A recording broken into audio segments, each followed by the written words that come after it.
नमस्कार, welcome to the new India. नव भारत निर्माण के इस प्लेटफॉर्म पे आप सभी का स्वागत है and welcome to the lecture series of economic survey. हमारी आर्थिक सर्वेक्षण की जो लेक्चर श्रृंखला चल रही है उसमें आज हम चैप्टर नंबर 9 पे पहुंच गए हैं।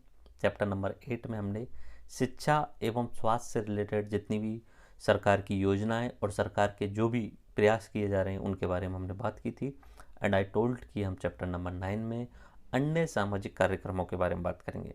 अन्य सामाजिक कार्यक्रम यानी सरकार के द्वारा जल आपूर्ति, क्योंकि सबसे इम्पोर्टेंट होता है घरों में जल पहुंचाना, तो जल आपूर्ति संबंधित जो भी योजनाएं उनके बारे में बात की जानी है। देन बालकों के लिए जो भी योजनाएं हैं, स्पेशली बालकों के लिए इकोनॉमिक सर्वे वालों ने ट्राई तो किया है उन्हें रीडिज़ाइन करने का, बट मैंने उसे प्रॉपर तरीके से सेक्टर वाइज डिवाइड कर दिया है। बालकों के लिए जो भी योजना है जैसे मिड डे मील योजना, सीएम बाल गोपाल योजना, पीएम मातृ वंदना योजना, पालनहार योजना, मातृत्व पोषण योजना, इंदिरा गांधी जी के नाम से पोषण अभियान और मिशन वात्सल्य योजना, ये सब एक जगह पे हमने शामिल किए। फिर उसके अलावा हमने नेक्स्ट जो डिवाइड किया है वो खाद्य एवं उपभोक्ता मामले के लिए, जिसमें पीडीएस सिस्टम होता है, वन नेशन वन कार्ड योजना के बारे में बात करनी है, POS point of sale machine के बारे में बात करनी है, इनके बारे में बात करनी है। देन फिर सामाजिक न्याय एवं अधिकारिता मंत्रालय, इसके द्वारा बहुत सारी छात्रवृत्तियाँ दी जाती हैं तो उनके रिगार्डिंग बात होगी। फिर सामाजिक सुरक्षा पेंशन योजना, अब बहुत सारी पेंशन सरकार के द्वारा चलाई जा रही हैं, उनमें कितनी पेंशन किस आयु वर्ग के लिए दी जा रही है, ये पॉइंट होते हैं। अब उसमें समझाने का कुछ भी नहीं होता है। कहीं पे मिलेगा आपको वरिष्ठ वृद्ध जन पेंशन योजना, कहीं पे मिलेगा विधवा पेंशन योजना, इस तरीके से योजनाएं मिलेंगी। उनमें मोस्टली देखना क्या होता है, आपको थोड़ा सा ओवरव्यू में पता होना चाहिए कि किस एज से किस एज तक के लिए योजना दी जा रही है, कौन कौन लाभार्थी हो सकते हैं और कितना पैसा दिया जाता है। वो समझाने के नहीं होते हैं, वो रटने के होते हैं। फिर भी हम एक बार पढ़ लेंगे, दैट्स ओके, रिवाइज आपको करना होगा उनमें। देन उसके बाद में विशेष योग्यजन के लिए जो फिजिकली हैंडीकैप्ड हैं, दिव्यांग जन हैं, उनके लिए क्या क्या योजनाएं चलाई जा रही हैं, महिलाओं के लिए क्या स्पेशल योजनाएं चल रही हैं, किशोरियों के लिए और अल्पसंख्यक मामलों के लिए जो भी माइनॉरिटीज़ हैं उनके लिए क्या क्या योजना चलाई जा रही हैं। तो हम अन्य सामाजिक सेवा क्षेत्र की योजना, अब चैप्टर नंबर 8 और चैप्टर नंबर 9, इन दोनों के अंतर्गत राजस्थान सरकार के द्वारा पिछले 15-20 साल में जितनी भी योजनाएं चलाई गई हैं वो सब की सब समाहित हो चुकी हैं, मेरे द्वारा इनमें सब कवर की जाएंगी। ठीक है, और उसके अलावा हमारा एक लेक्चर होगा फ्लैगशिप स्कीम से रिलेटेड। ठीक है, फ्लैगशिप स्कीम्स मोस्टली ये योजनाएं हम फ्लैगशिप वाले कहीं ना कहीं चैप्टर नंबर 8 और 9 या पहले के चैप्टर्स में 3, 4, 5 में कहीं ना कहीं पढ़ चुके होंगे, बट फ्लैगशिप स्कीम सबसे ज़्यादा इंपॉर्टेंट होती हैं। तो उनकी डेट्स, लाभार्थी कौन हो सकते हैं और उनमें क्या क्या विशेषताएं हैं, वो हम फ्लैगशिप स्कीम के रूप में अपना जब 11 चैप्टर हो जाएगा तो उसके बाद में देखेंगे तो उसे और अच्छे तरीके से क्लियर करेंगे। बट एज ऑफ नाउ यहाँ पे जो योजनाएं सरकार के द्वारा दी गई हैं वो हम देखते हैं। बट बिफोर स्टार्टिंग दिस, मैं हमेशा कर रहा हूँ आपको इकोनॉमिक सर्वे के आपको चैप्टर रिवाइज करा रहा हूँ शुरू से। आई टोल्ड कि जब से हमने इकोनॉमिक सर्वे की शुरुआत की तब से मैंने बोला कि इकोनॉमिक सर्वे पिछले साल का सरकार के द्वारा जो भी योजनाएं चलाई गई उनका कितना क्रियान्वयन हुआ, कितना पैसा खर्च हुआ, धरातल पर कितने लेवल तक पहुंच चुकी, ये सब इकोनॉमिक सर्वे के अंतर्गत लिखा होता है। इकोनॉमिक सर्वे बजट से एक दिन पहले प्रस्तुत किया जाता है। 10 फरवरी को बजट प्रस्तुत किया गया तो 9 फरवरी को जो इकोनॉमिक सर्वे प्रस्तुत किया गया। इकोनॉमिक सर्वे पिछले साल का होता है, क्योंकि वो डाटा लेके आते हैं पिछले साल का, होना तो चाहिए 1 अप्रैल से लेकर 31 मार्च तक का, लेकिन सरकार 10 फरवरी को तो बजट दे रही है, 9 फरवरी को इकोनॉमिक सर्वे आ रहा है और निश्चित सी बात है वो दिसंबर से प्रिंटिंग करना शुरू करते होंगे और मोस्टली तो योजनाएं पुरानी होती हैं जिनमें अपडेशन करना होता है वो अपडेट कर देते होंगे। तो मोस्टली जो डाटा आता है इसमें या तो नवंबर 2022 का आएगा या दिसंबर 2022 तक का आता है। ठीक है, तो यही डाटा रहता है। बाकी एग्जाम्स में पूछ लिया जाता है डायरेक्टली डेट लिख के। इकोनॉमिक सर्वे का एक एक डाटा इंपॉर्टेंट होता है। पहले लेक्चर के रूप में मैंने वृहद आर्थिक प्रवृत्तियों का परिदृश्य जिसे ट्रेंड एनालिसिस बोल सकते हैं, जिसमें जीडीपी, पर कैपिटा इनकम, इन सब के बारे में बात की थी। दूसरे लेक्चर से मैंने शुरुआत करी थी आपको एग्रीकल्चर से रिलेटेड, कृषि एवं संबद्ध क्षेत्र। तीसरे में हम ग्रामीण विकास पे आ गए थे। चौथे में हम औद्योगिक परिदृश्य पे आ गए थे। जब चौथा औद्योगिक परिदृश्य हो गया था तो 5वें में हम आधारभूत संरचना पे आ गए थे एंड देन फिर सेवा क्षेत्र आया 6वें नंबर पे, 7वां शहरीकरण आया, 8वां शिक्षा एवं स्वास्थ्य हो गया, 9वां हमारा ये लेक्चर है अन्य सामाजिक योजनाएं, जिसमें सेक्टर वाइज बालकों के लिए, अल्पसंख्यकों के लिए, दिव्यांग जन के लिए, सामाजिक सुरक्षा पेंशन योजना, सब ये जो है वो अलग अलग हम देखने वाले हैं चैप्टर नंबर 9 में। एंड देन अपना चैप्टर नंबर 10 जिसमें राजस्थान सरकार अपने लिए पैसा कहाँ से लाती है और किस तरीके से पैसा योजनाओं में खर्च करती है, कितना पैसा किन योजनाओं में खर्च करती है। मोस्टली उसमें इंपॉर्टेंट होता है पीपीपी मोड पे राजस्थान सरकार किस तरीके से पैसा इकट्ठा करती है, और विदेशों से कौन कौन सी एजेंसियां राजस्थान सरकार की हेल्प कर रही हैं योजनाओं के क्रियान्वयन में। एंड चैप्टर नंबर 11 में हम यूनाइटेड नेशन से रिलेटेड, क्योंकि यूनाइटेड नेशंस के द्वारा कुछ गोल्स दिए गए हुए हैं, SDG सस्टेनेबल डेवलपमेंट गोल्स दिए गए हैं, तो उनके रिगार्डिंग हम बात करते हैं 11 नंबर चैप्टर में, जिसमें हम इंक्लूसिव ग्रोथ की बात करेंगे। फिर उसके बाद हम बजट और अपना फ्लैगशिप स्कीम्स देखेंगे। So let me start with my iPad screen. ये आपके सामने मेरी आईपैड स्क्रीन में मैं एक बार सबसे पहले इन योजनाओं के नाम बोल देता हूँ ताकि आप ओवरव्यू में एक फैमिलियर हो जाएं इन योजनाओं से। एक बार मैं फिर बोल रहा हूँ, आगे योजनाएं जितनी हैं वो कितना आप याद कर पाओगे तो आपके ऊपर है ही, लेकिन ये वाला पेज ना शुरू वाला ये आप खुद रट लेना। ये मैंने डिवाइड करके योजनाएं दी हुई हैं। हो सकता है आपसे पूछ लिया जाए, डायरेक्टली पूछ लिया जाए कि सामाजिक न्याय एवं अधिकारिता मंत्रालय के द्वारा, विभाग के द्वारा कुछ योजनाएं जो चलाई जा रही हैं उनमें से 3 योजनाओं के 4 योजनाओं के नाम बताइए 2 नंबर का, ठीक है। एंड इम्पॉर्टेंटली कहीं पे भी जब आप कोई एग्जाम्पल देना चाहो राजस्थान सरकार ने इसके लिए क्या प्रयास किए, तो सामाजिक सुरक्षा में तुरंत आप डाल सकते हो कि इंदिरा गांधी विधवा पेंशन योजना या CM वृद्धावस्था पेंशन पेंशन योजना, तो एज ए एग्जाम्पल भी इन्हें डाल सकते हो। तो ये सब रटे होने चाहिए। जलापूर्ति से संबंधित हम पहले बात करेंगे ग्रामीण पेयजल आपूर्ति क्या होती है, तो नॉर्मल सी बात है, RO प्लांट क्या है, और सौर ऊर्जा बोरवेल, ये तीनों आपको मेरे हिसाब से आते ही आते हैं। ग्रामीण पेयजल आपूर्ति, RO प्लांट योजना, और ये नॉर्मल सी ही बातें, इनमें कुछ डाटा भी इंपॉर्टेंट नहीं है। बस सरकार का मिशन है कि गाँव के हर व्यक्ति को हर घर तक जो है वो नल तक पहुँचना चाहिए। उसके बाद में RO प्लांट हर गाँव पे, हर गाँव पे एक्चुअली में RO प्लांट लगाने की शुरुआत की गई थी। और सौर ऊर्जा बोरवेल, ये अपनी कुसुम योजना के तहत जो सोलर पंप दिए जाते हैं, तो गांव के लेवल पे जलापूर्ति सुविधाओं के लिए ये किया जा रहा है। ओके, उसके बाद में बालकों के लिए योजना है, जो स्टूडेंट्स हैं पढ़ने वाले।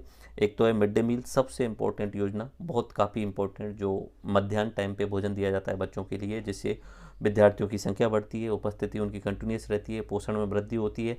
तो मिड डे मील योजना, उसमें हम ये देखेंगे कि कितना न्यूट्रिशन किस एज के या किस क्लास से लेके कितना, मान लीजिए 1 से 5वीं तक कितना न्यूट्रिशन दिया जा रहा है, 5वीं से 8वीं तक कितना न्यूट्रिशन दिया जा रहा है।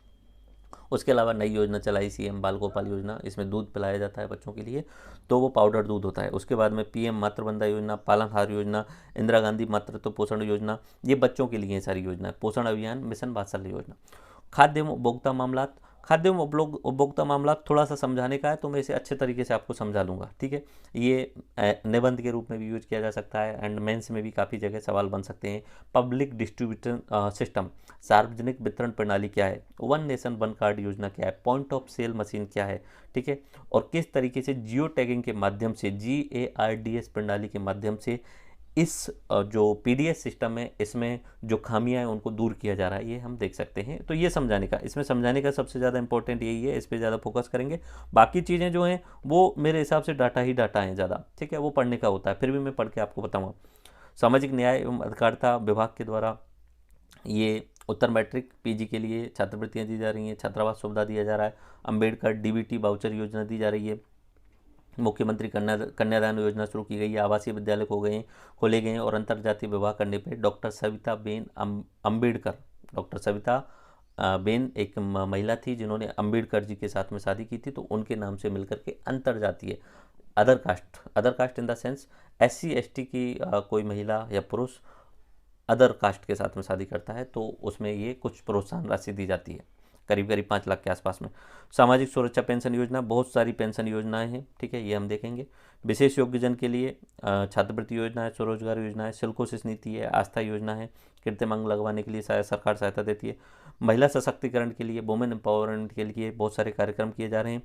CM सामूहिक विवाह अनुदान योजना शुरू की गई है, IM शक्ति मिशन शुरू किया गया है, जेंडर प्रकोष्ठ बनाया गया है, अमृता हाट शुरू की गई है, Jagriti back to work home, CM work from home करके योजना चलाई गई है। किशोरियों के लिए किशोरी बालिका योजना, बेटी बचाओ बेटी पढ़ाओ, या आपने सब सुना हो, इंदिरा महिला शक्ति उड़ान योजना, ठीक है। और अल्पसंख्यक जो हैं उनके लिए मदरसा बोर्ड, और अल्पसंख्यकों के लिए बहुत सारी योजनाएं वो हैं। So let me start with the बालकों के लिए योजनाएं, ठीक है। आई थिंक वो स्टार्ट करने से पहले हम एक जो सबसे इम्पोर्टेंट है जो हमें यहाँ पे पढ़ना है उसको हम देख लेते हैं, और वो है अपना उपभोक्ता मंत्रालय, जिसमें समझाने की चीज़ें ज़्यादा हैं, बाकी चीज़ों में समझाने की चीज़ें हैं नहीं। ओके, उपभोक्ता खाद्य एवं उपभोक्ता मामला, ठीक है। देखो हमारी सरकारों के द्वारा एक्ट लेकर के आया गया था और उस एक्ट का नाम था NFSA, राष्ट्रीय खाद्य सुरक्षा मिशन। इसके तहत NFSA, राष्ट्रीय खाद्य सुरक्षा मिशन, इसके तहत हर व्यक्ति को खाने का अधिकार दिया गया था। Everyone in India has right to food, इसे हम राइट टू फूड के नाम से भी जानते हैं, इसे हम राइट टू फूड भी बोल सकते हैं। खाने का अधिकार हर व्यक्ति को है। तो इसके लिए खाने का अधिकार अगर देना है तो फिर क्या चीज़ें होनी चाहिए? सबसे पहली बात तो अगर किसी हर व्यक्ति मतलब भूखा नहीं सोना चाहिए ऑल इंडिया में किसी को। मान लीजिए कि 140 करोड़ लोग हैं भारत के, ठीक है, अब सबके पास में खाना होना चाहिए, ठीक है। तो इसके लिए क्या क्या प्रोसेस होती है? देखो, सबसे पहला होता है कि खाने का उत्पादन होना चाहिए अच्छी मात्रा में, ठीक है। उत्पादन ही नहीं होगा तो फिर हम हर व्यक्ति को खाना कैसे दे पाएंगे? तो खाने का उत्पादन होना चाहिए, यानी प्रोडक्शन लेवल पे हमें काम करना होगा अगर हमें खाना सबके पास पहुंचाना है, ठीक है। फिर उसके बाद में उस खाने का भंडारण अच्छे तरीके से करना होगा, ठीक है, भंडारण करना होगा, ओके। उसके बाद में मतलब मान लीजिए गेहूं का उत्पादन हुआ तो गेहूं का भंडारण भी तो करना पड़ेगा। हो सकता है अगले साल अकाल आ जाए तो उस परिस्थिति में हमें 2-3 साल के लिए स्टोरेज रखना पड़ेगा। भंडारण से उस खाने को पहुंचाने के लिए एक सिस्टम बनाना पड़ेगा और उस सिस्टम के तहत लोगों को किफ़ायती दरों पे, सस्ते दामों पे उस अन्न को या भोजन को उपलब्ध कराना पड़ेगा। मान लीजिए गेहूं की बात चल रही है, उसका भंडारण किया गया तो फिर अब सरकार ने एक सिस्टम बनाया, public distribution system. Public distribution system, इसमें जहाँ पे स्टोरेज है, भंडारण है, वहाँ से उस अन्न को लेकर के बीच में एक राशन की दुकान बनाई गई, ठीक है, जिन्हें फेयर प्राइस शॉप कहा गया, ठीक है, उचित मूल्य की दुकानें कहा गया। और इनके द्वारा सामान्य व्यक्ति को जो भी BPL में है या APL में है या अंत्योदय अन्य योजना में है, उन सबको इस जो भंडारण किया गया खाद्यान्न है इसकी आपूर्ति करवाना, यानी एक्सेसिबिलिटी करवाना, पहुंच निश्चित करवाना, ये पूरी एक प्रोसेस होती है अगर आपको राइट टू फूड या नेशनल फूड सिक्योरिटी एक्ट को क्रियान्वयन करवाना है। नेशनल फूड सिक्योरिटी एक्ट को आपको क्रियान्वयन करवाना है तो ये प्रोसेस के थ्रू गुजरना पड़ेगा। तो पहले उत्पादन करवाना पड़ेगा अच्छी मात्रा में। तो इसके लिए तो हमारे इंडिया में अच्छा काम पहले ही हो चुका था, हमने ग्रीन रेवोल्यूशन कर लिया था। और ग्रीन रेवोल्यूशन में मैंने आपको बता दिया था, जब भी ग्रीन रेवोल्यूशन हुआ था उस ग्रीन रेवोल्यूशन में हाई यील्ड वैरायटी के बीज, HYV seeds, high yield variety के बीजों का जो है वितरण किया गया, उच्च क्वालिटी के बीज दिए गए किसानों को। उसके बाद में उर्वरक रसायनों पे जोड़ दिया गया, ठीक है, पानी सिंचाई के साधन उपलब्ध कराए गए और उसके बाद में कीटनाशकों का उपयोग किया गया ताकि फसल अधिक मात्रा में हो सके। एंड लास्टली, सबसे इम्पोर्टेंटली, यहाँ पे आपको उचित मूल्यों पे उन चीज़ों को खरीदना था, उसके लिए MSP भी लागू की गई, ठीक है, MSP भी लागू की गई। तो ये चीज़ें हैं जिसके आधार पे हमने प्रोडक्शन तो अच्छी मात्रा में कर लिया। ये सब आपको पता है कि हरित क्रांति के बाद में हमारे यहाँ उत्पादन अच्छी मात्रा में होता है। फिर उसके बाद में हमको भंडारण के लिए तो हमें एक FCI बनाना पड़ा। एक तरीके से स्टोरेज के लिए एक पूरा जो है वो जैसे हम बोल सकते हैं भंडार निगम बोल सकते हैं, एक पूरा बनाना पड़ा जिसमें जितना भी सरकार प्रोक्योरमेंट करेगी, जितनी भी खरीद करेगी गेहूं की, उन्हें FCI के थ्रू उन्हें अपने पास में बहुत सारे गोदाम बनाएंगे, उन गोदामों के अंदर डालेगी, ठीक है, स्टोरेज में डालेगी, भंडारण में। फिर उस स्टोरेज को, गेहूं को मान लो, या उन्होंने गन्ना खरीदा है तो गन्ना को मान लो, उसमें कुछ प्रोसेस करवाएगी। एंड प्रोसेस गन्ना को अगर चीनी में कन्वर्ट करवाना है तो चीनी में कन्वर्ट, एग्जाम्पल मैं गेहूँ का ले रहा हूँ। तो गेहूं को उन्होंने खरीदा तो अब उसको जनता तक पहुंचाना है तो एक पूरा सिस्टम बनाना पड़ेगा, पब्लिक डिस्ट्रीब्यूशन सिस्टम, सार्वजनिक वितरण प्रणाली। और उसके माध्यम से अंतिम गांव के लेवल पे या वार्ड के लेवल पे सरकार को फेयर प्राइस शॉप बनानी पड़ेंगी, जो उचित मूल्य की दुकान होती है आपके आसपास में।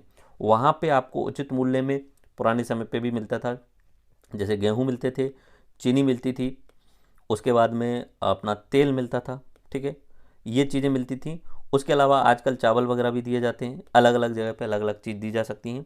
ये उचित मूल्यों की दुकान पे दिया जाता है और यहाँ पे सरकार बीच में सब्सिडी देती है, जो खर्चा सरकार खुद वहन करती है, क्योंकि सरकार ने यहाँ पे गेहूं खरीदा है 2,000 रुपये क्विंटल और यहाँ 2 रुपये किलो दे रही है, यानी 200 रुपये के क्विंटल के हिसाब से दे रही है। तो बीच में जो भी घाटा हो रहा है 1,800 रुपये पर क्विंटल का, वो सब्सिडी के रूप में सरकार स्वयं वहन करती है, तब जाके नेशनल फूड सिक्योरिटी एक्ट का क्रियान्वयन कंप्लीट हो पाता है। ओके, अब होता क्या था, अगर आप गाँव के लोग हैं तो आपको पता ही होगा कि ये जो राशन वाली दुकान थी और जो स्टोरेज थे और वहाँ से राशन की दुकान तक आने के लिए जो अन्न आता था, वहाँ पे बहुत सारा भ्रष्टाचार होता था बीच में राशन की दुकान पे और बीच के समय पे।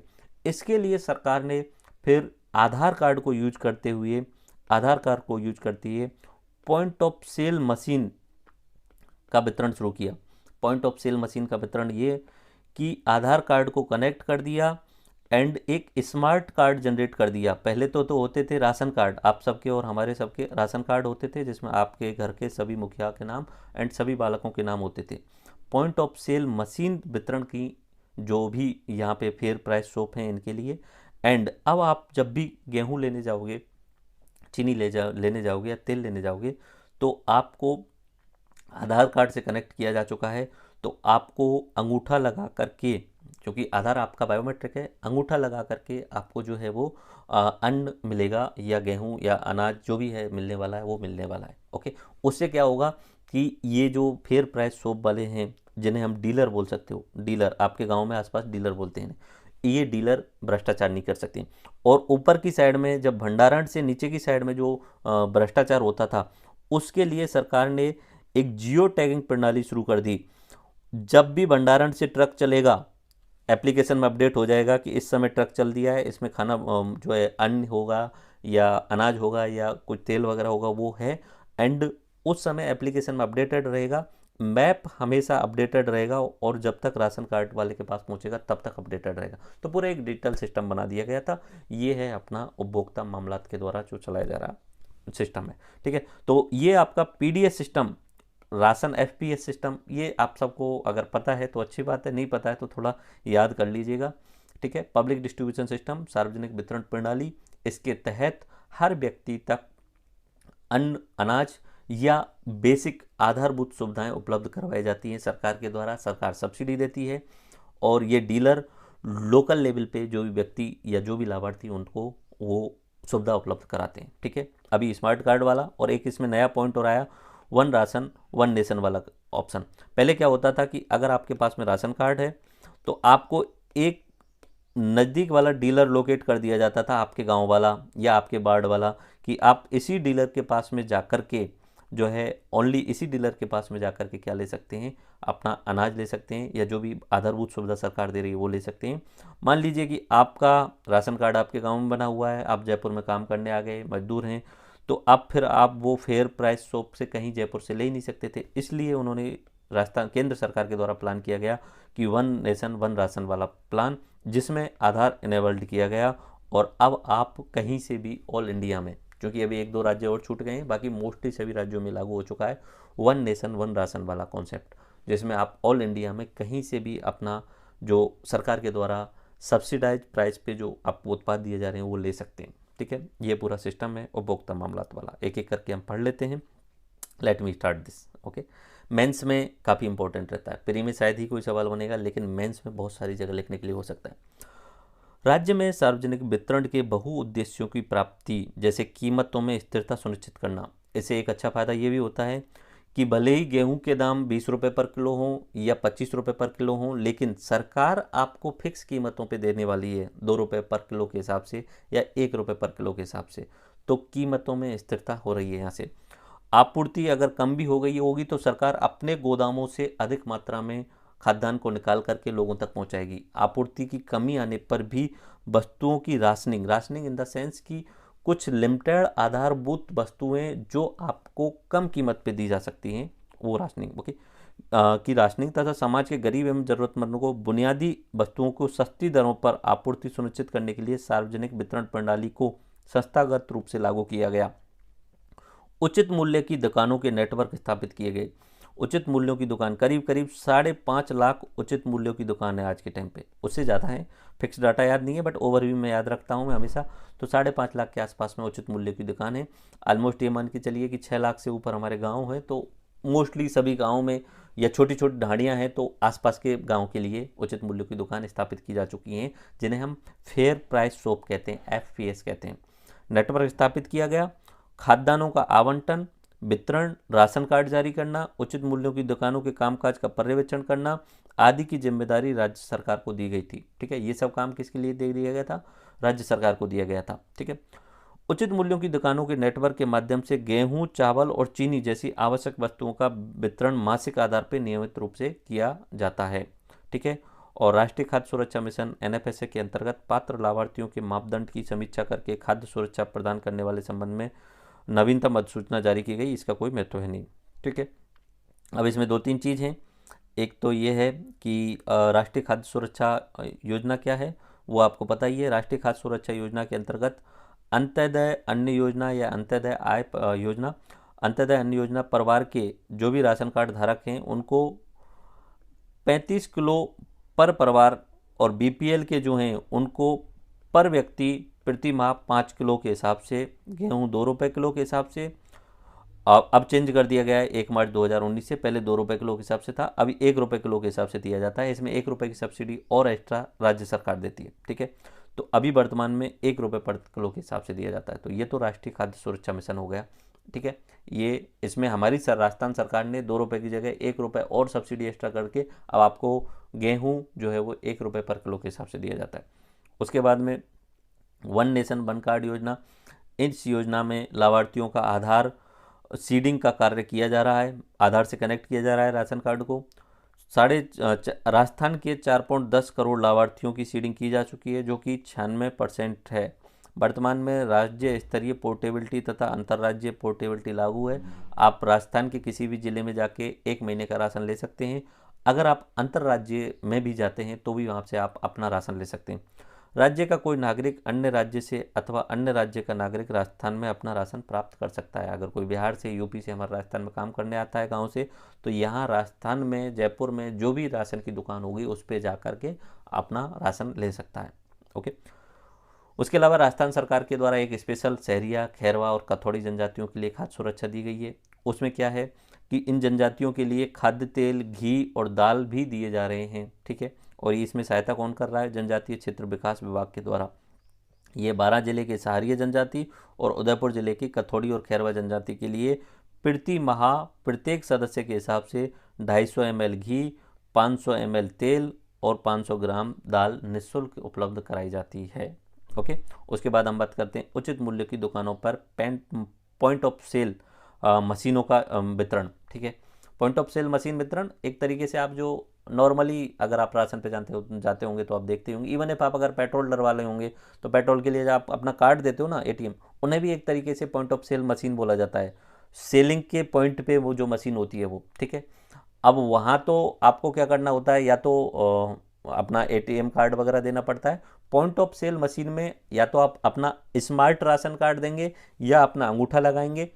अगर अंगूठा भी वेरीफाई नहीं हो पाता है तो आपके मोबाइल में ओटीपी आएगा, ओटीपी के द्वारा आपको राशन दिया जा सकता है। ठीक है, ये सिस्टम है। उचित मूल्यों की दुकान पे पॉस मशीनों की उपलब्धता चरणबद्ध तरीके से की गई है और उचित मूल्यों की दुकानों पर उपभोक्ताओं को बायोमेट्रिक सत्यापन के उपरांत राशन सामग्री उपलब्ध कराई जाती है। पॉस मशीन से होने वाले वितरण का संपूर्ण रिकॉर्ड ऑनलाइन रहने से किसी भी समय किसी भी स्तर पर राशन सामग्री के स्टॉक का भौतिक सत्यापन भी संभव है। पॉइंट ऑफ सेल मशीन द्वारा बायोमेट्रिक सत्यापन के पश्चात राशन सामग्री के वितरण से न केवल पीडीएस सामग्री की कालाबाजारी पर रोक लगाई गई है, बल्कि लक्षित लाभार्थी यानी टारगेटेड बेनिफिशियरी तक पीडीएस सामग्री की पहुंच सुनिश्चित की गई है। किसी लाभार्थी का अंगूठा निशान मिलान नहीं होने पे पंजीकृत मोबाइल नंबर पे ओटीपी भेजा जाता है, या कोई जो अधिकारी प्राधिकृत किया गया है उसके माध्यम से बाईपास सिस्टम एक्टिवेट करके उसको राशन दिया जाता है। विभाग द्वारा डिस्ट्रिक्ट पोर्टेबिलिटी के अंतर्गत यह भी प्रावधान किया गया है कोई लाभार्थी अपनी राशन सामग्री जिले में किसी भी राशन की दुकान से ले सकता था। पहले क्या होता था, एक ही दुकान लोकेट की जाती थी, वहीं से लेते थे, बट अभी ये पॉइंट ऑफ सेल मशीन और स्मार्ट राशनिंग के माध्यम से, स्मार्ट आधार कनेक्ट होने के माध्यम से आप कहीं से भी जो है वो राशन ले सकते हैं। इसके अलावा एक गेहूं के हर दाने पर नज़र रखने के लिए GARDS अनाज लेखा रसीद प्रेषण प्रणाली विकसित की गई सरकार के द्वारा। इसके तहत राज्य के 4.46 करोड़ लोगों तक खाद्यान्न की वास्तविक समय पर पहुंच सुनिश्चित करने के लिए राज्य में GRDS यानी अनाज लेखा रसीद प्रेषण प्रणाली लागू की गई। ठीक है, लागू की जा रही, प्रक्रियाधीन है। ओके, ये अभी प्रक्रियाधीन है। इसमें क्या होगा, हमारे राजस्थान की जो उचित मूल्य की दुकान है वो है 25,333, तो ये डाटा याद रख लेना। तो इनकी जियो टैगिंग की जा रही है। मैंने 5.5 आपको बताए थे, वो ऑल इंडिया की बताया था। 5.5 लाख ऑल इंडिया में उचित मूल्य की दुकानें, फेयर प्राइस शॉप है, राशन की दुकानें। उसके बाद में क्या होगा, इनकी जियो टैगिंग की जाएगी दुकानों की। हैंड हेल्ड डिवाइस के माध्यम से FCI, ठीक है, ये अपना जो गोदाम है FCI के, वहाँ से उठने वाले खाद्यान्न के रियल टाइम चालान जनरेशन से उचित मूल्यों की दुकान द्वारा वास्तविक समय पर खाद्यान्न की प्राप्ति सुनिश्चित की जाएगी।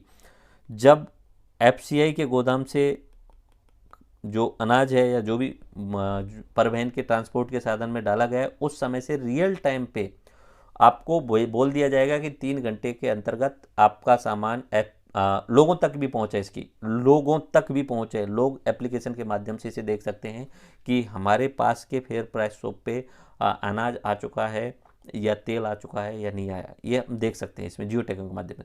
जियो टैगिंग से भारतीय खाद्य निगम डिपो और उचित मूल्यों की दुकानों के बीच में वास्तविक दूरी के आधार पर परिवहन शुल्क का भुगतान करने एवं समय पर्यवेक्षण पर उचित मूल्य दुकानदार द्वारा जमा राशि की निगरानी सुनिश्चित की गई है। बैंकिंग पार्टनर की तकनीकी सहायता से भुगतान प्रक्रिया को आसान किया गया है। ओके, राज्य में भारतीय खाद्य निगम से उठाव कर उचित मूल्य दुकानों में आपूर्ति किए गए खाद्यान्न की पॉइंट ऑफ सेल मशीन से 48 घंटे में अनिवार्य अपडेशन प्रक्रिया है। तो मतलब ये है, अगर आपने भारतीय खाद्य निगम से यानी FCI से अगर माल उठा लिया है तो 48 घंटे में उसको पहुंचाना ज़रूरी है फेयर प्राइस शॉप तक और अपडेट करना ज़रूरी है सिस्टम के अंतर्गत। ये बात जो है वो इस गेहूं के हर दाने पे नज़र के लिए GARDS तकनीक विकसित की गई है, इसमें प्रोसेस की जाती है। ठीक है, तो एक तरीके से GRDS में क्या होगा, जो भी वाहन, मान लीजिए कि कोई ट्रक है उसमें अनाज जा रहा है, गेहूँ जा रहे हैं और FCI से उठा करके और फेयर प्राइस शॉप तक, तो उस वाहन में एक तो टैगिंग होगी, तो मैप में उस वाहन की रियल टाइम लोकेशन दिखेगी, यानी इस समय आप देखना चाहो तो लोकेशन दिखेगी, और उस वाहन को 48 घंटे के अंतर्गत फेयर प्राइस शॉप जो भी उसके लिए डिसाइड की गई हैं उन पे पहुंचाना होगा और अपडेट करना होगा। ठीक है, और इसके तहत ये जो पैसे का लेन देन है ये भी आसान करके ऑनलाइन कर दिया गया है। ओके, तो ये अपना हो गया उपभोक्ता खाद्य मंत्रालय। एंड इसमें और कुछ है तो वो और देख लीजिए। उपभोक्ता मामलात यानी उपभोक्ताओं से संबंधित कोई विवाद होता है तो उनके लिए हर जिले में जिला उपभोक्ता विवाद निवारण मंच बनाया गया है।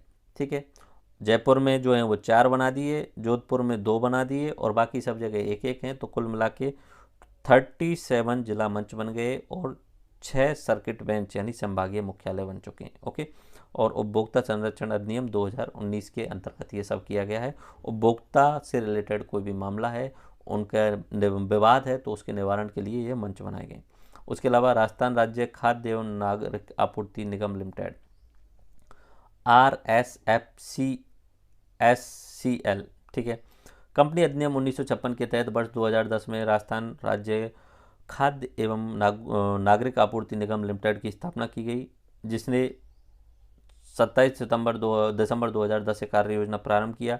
निगम का उद्देश्य लक्षित समूहों को सार्वजनिक वितरण प्रणाली के सामानों का प्रभावी उठाव परिवहन वितरण सुनिश्चित करने के लिए किया गया था, और इसमें गैर सार्वजनिक वितरण प्रणाली का सामान भी उपलब्ध कराने की कोशिश की जाती है। अब फेयर प्राइस शॉप की दुकानों पे और भी सामान उपलब्ध कराए जाते हैं डेली परचेज यूज के, और वो सामान जो हो सकते हैं वो नॉर्मल प्राइस पे रहते हैं। ठीक है, उनमें सब्सिडी नहीं होती है। ठीक है, ये बस इसमें सरकार के द्वारा निगम बनाया गया था, और ये सब पॉइंट ऑफ सेल वाला काम करना या जियो टैगिंग करवाना, ये सब इसी के अंडर में होने वाला निगम के अंदर। ओके, तो ये हो गया अपना खाद्य एवं उपभोक्ता मामलात। Okay, and now start with this बालकों के लिए योजनाएं। एक एक करके योजनाएं देखते हैं। पहले सबको पढ़ देता हूँ। मिड डे मील, सीएम बाल गोपाल योजना, ये रटी होनी चाहिए आपको, ठीक है। आपसे पूछ लिया जाए बालकों के लिए चलाई जा रही कुछ 5 योजनाओं के नाम बताइए, तुरंत आपको बोल देना मिड डे मील, सीएम बाल गोपाल योजना, पालनहार योजना, इंदिरा गांधी मातृत्व पोषण योजना, पोषण अभियान, मिशन वात्सल्य योजना, इस तरीके से आपको बोल देना। मिड डे मील योजना, ठीक है। एमडीएमएस, इसके तहत क्या होता है, सबको पढ़ा है, अगर आप सरकारी स्कूल में पढ़े होंगे तो आपने फ़ायदा भी उठाया होगा उस चीज़ के, ओके। इसमें कोई भी विद्यालय हो या कहीं प्रशिक्षण केंद्र हो या मदरसा हो, उनमें 1 से 8 तक के जो विद्यार्थी हैं उनको डेली भोजन दिया जाता है, ठीक है। और क्यों दिया जाता है, ताकि विद्यार्थियों का पोषण का स्तर सुधारा जा सके। हो सके तो भाई, हो सकता है कि घर पे खाना नहीं मिल पाता हो, गरीब लोग ही सरकारी स्कूलों में पढ़ते हैं, तो पोषण का स्तर सुधारा जा सके। खाना मिलता है तो खाने में वैरायटी भी रहती है, डेली अलग अलग खाना मिलता है, तो उससे क्या होता है कि विद्यार्थी स्कूल आने के लिए प्रेरित होते हैं, तो बाकी और विद्यार्थी भी अपना स्कूलों में नामांकन कराते हैं, तो नामांकन बढ़ता है। विद्यार्थी डेली आते हैं ताकि खाना खा सकें वो, ठीक है। तो ये रहता है इसका फ़ायदा। एक तो हो गया पोषण बढ़ने वाला है, नामांकन बढ़ने वाला है, और विद्यार्थी नियमित रूप से उसमें रहने वाला है स्कूल के अंतर्गत, ओके। अब इसमें थोड़ा सा ये डाटा याद रख लेना, 1 से 5 तक के विद्यार्थी उनके लिए न्यूनतम 450 कैलोरी दिया जाता है और 12 ग्राम प्रोटीन दिया जाता है, और 6 से 8 तक के विद्यार्थियों के लिए 700 कैलोरी और 20 ग्राम प्रोटीन दिया जाता है। ये डाटा के रूप में याद रख लेना। 2 नंबर में मिड डे मील या 5 नंबर में मिड डे मील पूछा जा सकता है। पिछले वाले टॉपिक में अगर देखें तो आपसे ये जियो टैगिंग वाला जो है वो 5 नंबर में पूछा जा सकता है एफपीएस पे, और हो सकता है तो 10 नंबर का पीडीएस पे ही पूछा जा सकता है, सार्वजनिक वितरण प्रणाली, और पूछा भी गया है मेरे हिसाब से, शायद आरएस वगैरह एग्जाम में 1-2 बार पूछा गया है। पब्लिक डिस्ट्रीब्यूशन सिस्टम पे क्या खामियां हैं, क्या सरकार को करना चाहिए, इस तरीके के 10 नंबर का सवाल बनता है सीधा सीधा। नेक्स्ट योजना इंदिरा गांधी मातृत्व पोषण योजना, IGMPY, ठीक है। अब पता चल रहा होगा, इंदिरा गांधी मातृत्व पोषण योजना गर्भवती महिलाएं और स्तनपान कराने वाली महिलाओं और उनके 3 साल तक के बच्चों के स्वास्थ्य और पोषण की स्थिति में सुधार करने के लिए किया गया। इसके तहत सुपोषित राजस्थान विजन 2022 जो था वो उसको पूरा करने के लिए शुरू की गई थी, ठीक है। और इसमें योजना शुरू की गई है आपकी 19 नवंबर 2020 से प्रतापगढ़, डूंगरपुर, बांसवाड़ा, उदयपुर और सहारिया वाले क्षेत्रों में इसमें की गई है। उद्देश्य क्या है, जो बालक है 3 साल तक की उम्र तक का, और जो माता है जिसने बच्चे को जन्म दिया है, उसके लिए स्वास्थ्य और पोषण की स्थिति में सुधार करना, ठीक है। इसमें क्या होता है, इस योजना के तहत, इंदिरा गांधी मातृत्व पोषण योजना के तहत, जो दूसरा बच्चा होता है उसके जन्म पे, अगर वो संस्थागत रूप से यानी हॉस्पिटल में उसका जन्म करवाया गया है, तो दूसरी संतान के जन्म पर लाभार्थी को 5 चरणों में 6,000 रुपये डायरेक्ट बेनिफिट ट्रांसफ़र दिया जाता है, ठीक है। इससे वो अपने स्वास्थ्य पे देखभाल कर सकती है और पोषण के लिए कुछ खरीद सकते हैं। उसके बाद में PM मातृ बंधन योजना, PM यानी केंद्र सरकार की योजना, इसका उद्देश्य है वही गर्भवती या धात्री महिलाएं, उनका और उनके नन्हे शिशुओं का स्वास्थ्य और पोषण की स्थिति में सुधार करना, ठीक है। गर्भावस्था, सुरक्षित प्रसव, स्तनपान की अवधि के दौरान उपयुक्त पद्धतियों, देखरेख और सेवाओं के उपयोग को बढ़ावा देना, और इसमें क्या होता है 5,000 रुपये की राशि दी जाती है 3 किस्तों में, 1,000, 2,000 और 2,000, इस तरीके से। तो PM मातृ बंधन योजना ये भी महिला और बच्चे के शिशु के लिए, इसमें 0 से 6 माह तक का, और इधर की साइड में इंदिरा गांधी मातृत्व पोषण योजना में 0 से 3 वर्ष तक के बच्चे के लिए, और इसमें दूसरी संतान पे 6,000 रुपये दिए जा रहे हैं। ये राजस्थान सरकार की योजना है और ये केंद्र सरकार की योजना है।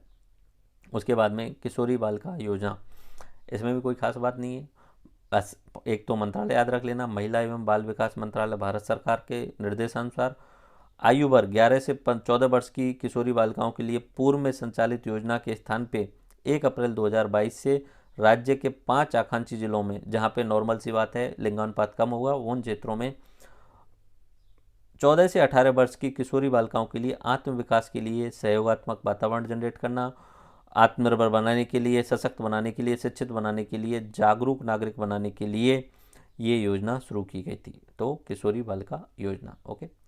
देन पोषण अभियान आंगनबाड़ी केंद्रों पे माता एवं शिशुओं के पोषण में सुधार करने के लिए किया गया था। इसके माध्यम से गर्भधारण, गोद भराई, अन्नप्राशन एवं शाला पूर्व शिक्षा की शुरुआत जैसे जीवन के महत्वपूर्ण अवसर पर सकारात्मक व्यवहार को अपनाने के लिए समुदाय में जागरूकता बढ़ाने के लिए प्रत्येक आंगनबाड़ी केंद्र पे पोषण अभियान को शुरू किया गया था। तो ये ध्यान रख लेना, पोषण अभियान कोई खास बात नहीं है, इसमें ना पूछा जाएगा, ना तो प्रीम बनेगा ना मेंस में बनेगा। इधर देखा जाए तो नाम से पता चल रहा है, तो इसलिए ना तो प्रीम बनेगा ना मेंस में बनेगा, बट ये एज वाला थोड़ा सा है। पीएम मातृवंदना योजना प्रीम बन सकता है, कितने लाभ दिया जाता है 5,000 का। इधर की साइड में अगर देखें इंदिरा गांधी मातृ, तो इसमें दूसरी संतान पे 6,000 रुपये तक का लाभ दिया जाता है। मिशन वात्सल्य योजना, इनमें तो सवाल बन नहीं रहे कोई भी खास, ठीक है, पोषण के नाम से पता चल रहा है इसका उद्देश्य क्या। मिशन वात्सल्य योजना बाल संरक्षण के लिए, बालिकाओं के संरक्षण प्रवेश के लिए एक तरीके से डाटाबेस वगैरह करना होता है, तो ये भी कोई खास इंपॉर्टेंट है नहीं। मिशन वात्सल्य योजना वही बालक संरक्षण एक व्यापक योजना है, जिसका उद्देश्य देश में बालकों एवं बालिका हेतु संरक्षित प्रवेश तैयार करना है, तो ये कोई योजना खास नहीं है, ठीक है। इंपॉर्टेंटली ये ध्यान रखना है, मुख्यमंत्री बाल गोपाल योजना, ठीक है। मिड डे मील योजना के तहत जो खाना दिया जाता है विद्यालयों में, प्रशिक्षण केंद्रों में और मदरसों में, उसमें खाने के साथ साथ में सप्ताह में 2 दिवस, मंगलवार और शुक्रवार, अब पहले तो 2 दिवस था, अब सरकार ने बढ़ा करके इसे पूरा 6 दिवस तक का कर दिया है, ठीक है, पूरा का पूरा सोमवार से लेके और शनिवार तक का कर दिया बजट के अनुसार, ठीक है। तो उसमें दूध उपलब्ध कराया जाता है मिल्क पाउडर वाला, ठीक है। और इसमें कितना दूध, 1 से 5 तक के लिए 15 ग्राम मिल्क पाउडर से तैयार 500 ml दूध, ठीक है। और उसके बाद में 6 से 8 तक के लिए 200 ml का 200 मिलीलीटर का दूध प्रदान किया जाता है विद्यार्थी के लिए। तो ये ध्यान रख लेना, मुख्यमंत्री बाल गोपाल। शुरुआत जब की गई थी 2 दिन के लिए की गई थी, मंगलवार और शुक्रवार, अभी सप्ताह के सभी दिन, ठीक है। संडे को छोड़ दो, छुट्टी होती है, जिस दिन छुट्टी है उस दिन को छोड़ दो, यानी जिस दिन मिड डे मील का भोजन दिया जाता है उस दिन दूध मिलेगा ही मिलेगा। ओके, अपना खाद्य एवं उपभोक्ता मामला हो चुका है। नेक्स्ट हम चलते हैं जलापूर्ति संबंधी योजनाएं। जलापूर्ति के लिए ग्रामीण पेयजल आपूर्ति सरकार का उद्देश्य है, हर घर में पानी मिलना चाहिए, ठीक है। तो इसके लिए हमारे केंद्र सरकार के द्वारा आपने पीएम नरेंद्र मोदी जी के द्वारा 15 अगस्त 2019 से जल जीवन मिशन शुरू किया गया। हर घर में नल का पानी, टैप वाटर, ठीक है, इस मिशन को शुरू किया गया था और उन्होंने डिसाइड किया था कि हम 2019 से शुरू कर रहे हैं और 2024 तक हर घर में, प्रत्येक परिवार में, प्रत्येक ग्रामीण परिवार में घरेलू नल कनेक्शन के माध्यम से पीने का पानी उपलब्ध कराएंगे। ये कि अपना जल जीवन मिशन है, ठीक है, जल जीवन मिशन। बहुत सारी जगह ये सक्सेस हो चुका है, अभी राजस्थान में उतना सफल नहीं हुआ है। अगर आप जल जीवन मिशन की साइट देखेंगे तो उसमें देखेंगे कि अभी राजस्थान में उतना सफल नहीं हुआ है। राजस्थान में अभी सिर्फ 50-60% के आसपास ही ग्रामीण क्षेत्रों में पहुंचा है जल जीवन मिशन। ये इस सर्च करना, इसकी वेबसाइट मिल जाएगी, ठीक है। देन हम बात करते हैं आरओ प्लांट्स, ये स्थापित किए गए आरओ प्लांट, ठीक है।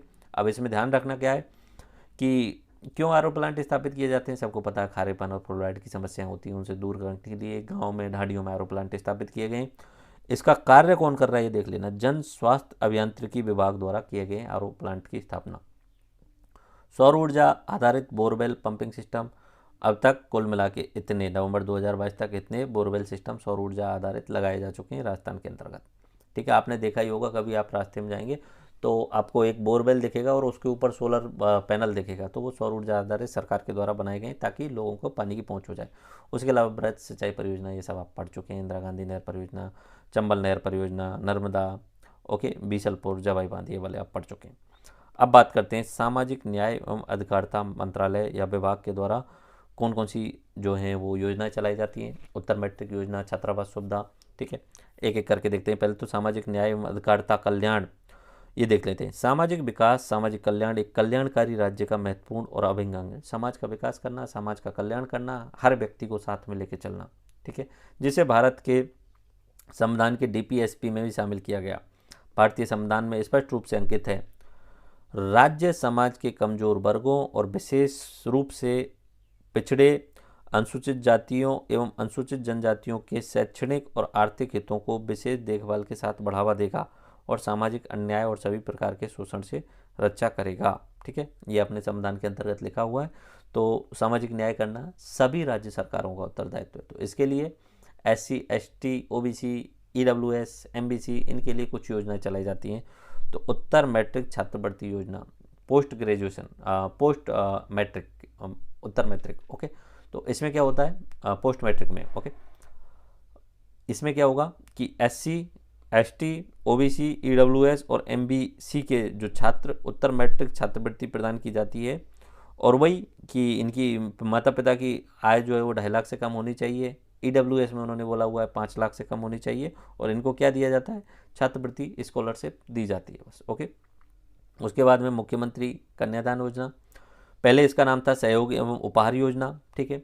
अब इसका नाम बदल के मुख्यमंत्री कन्यादान योजना कर दिया गया है। इसके तहत क्या होता है, कोई SC ST या अल्पसंख्यक वर्ग के जो BPL हैं, उनकी 18 साल या उससे बड़ी कोई लड़की की अगर शादी कर रहे हैं तो उस समय सरकार 51,000 रुपये तक की राशि देती है। किस किस तरीके से, अगर शादी हो रही है तो 31,000 रुपये दिए ही जाएंगे सीधे सीधे, लेकिन अगर लड़की 10वीं पास है तो 10,000 रुपये और एक्स्ट्रा दे देंगे, और लड़की ने अगर ग्रेजुएशन कर रखा है तो 20,000 देंगे, ठीक है। मतलब SC ST और अल्पसंख्यक वर्ग में जो BPL आते हैं, BPL परिवार आते हैं, उनकी किसी भी बच्ची की शादी हो रही है तो उसमें अगर बच्ची 10 पास है तो उसे 41,000, और बच्ची अगर BA पास है तो 51,000, और बच्ची ने अगर 10वीं पास नहीं की है, BA भी नहीं किया हुआ है, तो उसे 31,000 रुपये तक की सहायता राशि दी जाती है। इसी प्रकार अन्य जो भी BPL वाले होंगे, इनको SC ST और अल्पसंख्यक BPL को छोड़ के अन्य BPL वाले होंगे, अंत्योदय परिवार वाले होंगे, आस्था कार्ड धारक होंगे, EWS वाली कमजोर विधवा महिलाएं होंगी, विशेष योग्यजन व्यक्ति होंगे, पालनहार योजना में लाभार्थी महिला लड़कियां होंगी, उनकी अगर शादी हो रही है तो 21,000 तो नॉर्मल दिए जाएंगे। 10वीं अगर कर रखी है तो 31,000 हो जाएंगे, और अगर उसने BA कर रखी है तो 41,000 हो जाएंगे। ये किसके तहत दिए जा रहे हैं, मुख्यमंत्री कन्यादान योजना के तहत। नेक्स्ट अपना छात्रावास सुविधा, कोई खास बात नहीं है, SC ST के लिए छात्रावास खोले जाएंगे। अंबेडकर DBT वाउचर योजना, अंबेडकर DBT वाउचर योजना में कोई भी विद्यार्थी जो कि SC ST कैटेगरी या OBC या EBC EWS कैटेगरी से है और घर से बाहर रह कर के अपने ज़िला मुख्यालय में रह कर के पढ़ाई लिखाई कर रहा है, तो उसके लिए ये तैयारी कर रहा है एग्ज़ाम्स की, तो उसके लिए अंबेडकर वाउचर योजना के तहत 2,000 रुपये प्रति माह की सहायता दी जाती है, और अधिकतम 1 साल में या अधिकतम 10 माह तक की ये सहायता दी जाती है, ठीक है। अंबेडकर DBT वाउचर योजना, कोई भी विद्यार्थी जो कि केवल शैक्षणिक पाठ्यक्रमों, कला और विज्ञान संगीतों में जिला मुख्यालयों पे स्नातक और स्नातकोत्तर कर रहा है, राजकीय विद्यालयों में पढ़ने के लिए जा रहा है, SC का, ST का, अन्य पिछड़े वर्ग का, MBC का या EWS का कोई विद्यार्थी है और वो बाहर अपने ज़िले में जाके रह रहा है, तो उसके लिए सरकार जो है वो 2,000 रुपये तक के DBT वाउचर्स देगी, ओके, और अधिकतम 10 देने वाली है। आवासीय विद्यालय, कोई बड़ी बात नहीं है, 35 आवासीय विद्यालय जहाँ पे सब रह करके पढ़ाई लिखाई करेंगे। डॉक्टर सविताबेन अम्बेडकर अंतर्जातीय विवाह योजना, इसमें SC ST और सवर्ण हिंदू, तो अगर आपस में अंतर्जातीय विवाह करते हैं, दोनों ही हो सकते हैं, SC ST की महिलाएं हो सकती हैं, SC ST नहीं, ओनली SC अनुसूचित जाति, ठीक है, SC के लिए ये, सवर्ण हिंदू और अनुसूचित जाति, अगर अंतर विवाह हो रहा है, SC की महिला और पुरुष सवर्ण हिंदू के महिला या पुरुष इनके साथ में किसी से शादी करते हैं तो सरकार 5 लाख रुपए तक की शादी पे सहायता देती है, ठीक है। उसके बाद में सामाजिक सुरक्षा पेंशन योजनाएं, तो ये पेंशन योजनाएं, बहुत सारी पेंशन योजनाएं चल रही हैं अलग अलग, ये हम देख लेते हैं एक एक करके। इंदिरा गांधी राष्ट्रीय वृद्धावस्था पेंशन योजना, इसकी शुरुआत कांग्रेस की UPA 1 सरकार आई थी, तब उस समय 19 नवंबर 2017 को की गई थी। इंदिरा गांधी के नाम से है तो इंदिरा गांधी से रिलेटेड होगी, डेट भी 19 नवंबर वाली याद रखना है आपको, ओके। इसमें क्या है, जो भी BPL परिवार हैं उनमें 60 वर्ष से अधिक का कोई व्यक्ति है, उसको 750 प्रति माह, 60 से 75 वर्ष की उम्र में, और 75 से ऊपर हो गया है BPL का व्यक्ति, बुजुर्ग व्यक्ति, और 75 से ऊपर हो गया है तो 1,000 रुपये प्रति माह पेंशन दी जाती है। उसके बाद में इंदिरा गांधी राष्ट्रीय विधवा पेंशन योजना, ये विधवा पेंशन योजना है तो विधवाओं के लिए दी जाती है। ये शुरू की गई है 7 अक्टूबर 2019 से। इसके अंतर्गत BPL परिवार में अगर कोई भी महिला जो कि विधवा है और 40 साल से अधिक उम्र है, 40 से 55 साल की उम्र तक तो उसे 500 रुपये, 55 से 60 तक 750 रुपये, 60 से 75 तक उसे 1,000 रुपये प्रति माह, और 75 से और ऊपर अधिक आयु है तो 1500 रुपये प्रति माह। सरकार को भी क्या डिविडेशन करने की ज़रूरत होती है। विधवा महिला है तो इकट्ठा एक साथ में दे दो, क्या प्रॉब्लम है, ठीक है। बट वो डिवाइड करते हैं 2-5 साल में, 5 साल में, 10 साल में, ठीक है। याद करना आपको, 40 से 55 के लिए 500 रुपये प्रति माह, 55 से 60 के लिए 750 रुपये प्रति माह, 60 से 75 के लिए 1000 रुपये प्रति माह, और 75 से ऊपर है तो 1500 रुपये प्रति माह। मुख्यमंत्री एकल नारी सम्मान योजना, तो एकल नारी या तो विधवा हो सकती है, या तलाकशुदा हो सकती है, या परित्यक्ता हो सकती है जिसे छोड़ दिया गया हो। तो इस योजना के तहत 18 से 55 वर्ष तक की ऐसी महिला जो एकल है, जिसको ये मैंने कैटेगरी बताई, विधवा, तलाकशुदा या परित्यक्ता, इनको 18 से 55 वर्ष तक की उम्र तक 500 रुपये प्रति माह दिया जाएगा। वैसे 500 रुपये से होता क्या है, आई डोंट अंडरस्टैंड, इससे होना भी कुछ नहीं होता है इससे। उसके अलावा 750 रुपये प्रति माह अगर दिया जाएगा अगर 55 से 60 की उम्र है। और उसके बाद में 1500 रुपये दिया जाएगा जिनकी आयु 75 से अधिक है, और 60 से 75 तक 1000 रुपये प्रति माह दिया जाएगा, ठीक है। और उन्होंने शर्त भी लगा दी कि उसकी वार्षिक आय 48,000 रुपये से कम होनी चाहिए।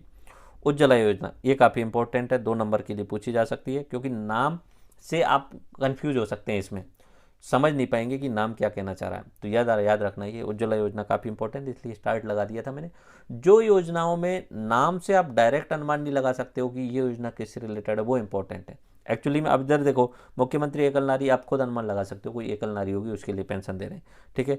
विधवा पेंशन योजना, तो विधवाओं के लिए पेंशन दी जा रही होगी। इधर देखें, राष्ट्रीय निःशक्त पेंशन योजना, आप अनुमान लगा लोगे यार, जो निःशक्त जन है उनके लिए, बस राशि का डाटा याद नहीं रहे वो बात अलग है।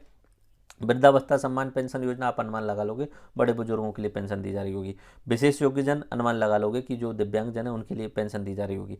लघु एवं सीमांत किसान, इनके लिए भी दी जा रही होगी पेंशन, अनुमान लगा लोगे। लेकिन उज्ज्वला योजना पे आप नहीं अनुमान लगा पाओगे। एक उज्ज्वला योजना तो वो है जो केंद्र सरकार के द्वारा हर घर में गैस सिलेंडर वितरण किए गए थे, ठीक है, वो तो उज्ज्वला योजना हो गई अलग से केंद्र सरकार की। अब ये राज्य सरकार के द्वारा उज्ज्वला योजना, इसमें जो महिलाएं जो रेड लाइट एरियाओं में देह व्यापार जो होता है उनसे लिप्त महिलाओं और उनके बच्चों को उन अवांछनीय कार्यों से निकालने के लिए, उन्हें रोकने के लिए, समाज में सम्मानपूर्वक जीवन बिताने के लिए, स्वयं को स्वावलंबी बनाने के लिए, स्वयं को आत्मनिर्भर बनाने के लिए, पुनर्वास करवाने के लिए उज्ज्वला योजना शुरू की गई, जिसमें सरकार स्वयंसेवी संस्थाओं को हेल्प करती है और स्वयंसेवी संस्थाएं उन महिलाओं की सहायता करते हैं, ठीक है। ये कौन सी होगी, उज्ज्वला योजना। मतलब ऐसी योजना जिसमें देह व्यापार में लिप्त महिलाओं को और उनके बच्चों को अवांछनीय कार्यों से निकाल करके उनको स्वावलंबी बनाया जाए,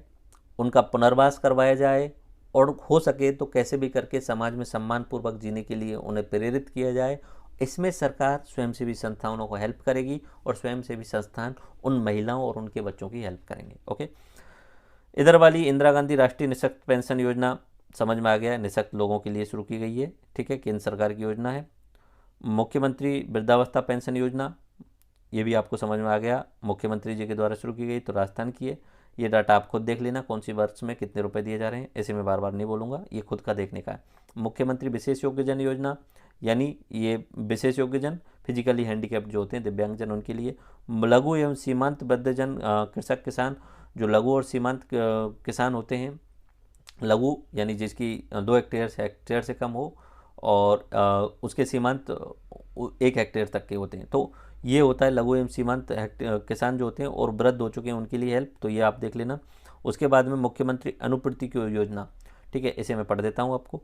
मुख्यमंत्री अनुपूर्ति योजना, जो भी आप तैयारी कर रहे हो, प्रोफेशनल कोर्स की तैयारी कर रहे हो, नौकरियों के लिए प्रतियोगी परीक्षाओं की तैयारी कर रहे हो, यूपीएससी हो, आरपीएससी हो, या अन्य एसएससी लेवल के कोई एग्ज़ाम हो, पटवारी हो, घनिष्ठ सहायक हो, इंजीनियरिंग की हो, बहुत सारे एग्ज़ाम हैं, आप क्लैट की एग्ज़ाम तैयारी कर रहे हो, मेडिकल नीट की तैयारी कर रहे हो, तो उनकी तैयारी के लिए आप कोचिंग्स में आते हो।